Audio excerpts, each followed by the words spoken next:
H20. Ce nom ne vous dit peut-être rien, pourtant il est au cœur de l'affrontement technologique entre les États-Unis et la Chine dans la course à l'intelligence artificielle. Grâce à sa puissance de calcul phénoménale, H20 est un modèle de puce essentiel pour l'IA. Elle est construite par Nvidia, leader mondial des semi-conducteurs destinés à l'intelligence artificielle. En juillet 2025, l'entreprise est même devenue la première à dépasser les 4000 milliards de dollars de capitalisation boursière. Et lundi 11 août, Donald Trump vient de confirmer un accord inédit avec le géant technologique américain. Nvidia devra maintenant verser au gouvernement 15% de ses revenus liés aux ventes de cette fameuse puce H20 à la Chine. Mais qu'est-ce qui la rend si importante au point que Nvidia soit prêt à accepter cette énorme taxe? La réponse se trouve à l'Est.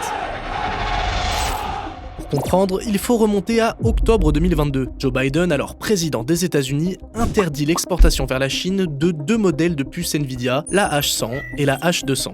Motif invoqué, la sécurité nationale pour empêcher Pékin d'avoir accès aux meilleurs processeurs du marché et ainsi freiner sa progression dans l'intelligence artificielle, notamment à des fins militaires. Un moyen pour les États-Unis de rester leader dans le domaine. Et c'est dans ce contexte que Nvidia décide de produire un nouveau modèle de puce en 2024, la H20 spécifiquement destinée au marché chinois. Conçu pour contourner les restrictions, c'est en fait une version bien moins puissante de la H100. Sauf qu'en avril 2025, Donald Trump décide à son tour de restreindre l'exportation de la puce H20, car entre-temps, un certain DeepSeek est passé par là. Pourtant, le mois suivant, Trump décide finalement d'assouplir ses mesures, avant que Nvidia n'annonce en juillet la reprise des ventes de la fameuse puce. Un revirement stratégique qui peut s'expliquer pour des raisons financières. Le marché chinois représentait près de 13% des ventes de Nvidia en 2024. En taxant les ventes chinoises de la H20 de 15%, Washington s'assure ainsi une grosse rentrée d'argent, tout en permettant à l'entreprise de rester numéro 1. Mais la raison la plus importante est tout autre. Les États-Unis se rendent bien compte des énormes progrès de la Chine en matière d'IA, et les restrictions qu'ils ont imposées n'y sont probablement pas pour rien.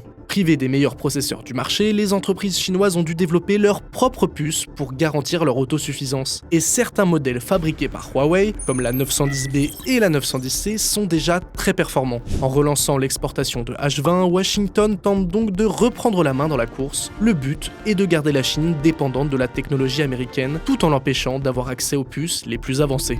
Mais ce cadeau empoisonné, Pékin le sent venir. Le 31 juillet, la Chine a d'ailleurs convoqué Nvidia en invoquant de graves problèmes de sécurité. Sa principale inquiétude, que les puces contiennent des fonctions de géolocalisation ou de désactivation à distance, ce que l'entreprise nie. Et le gouvernement chinois exhorte déjà ces entreprises à ne pas utiliser la puce H20 et de privilégier des solutions locales. Preuve que la guerre technologique n'est pas près de s'arrêter.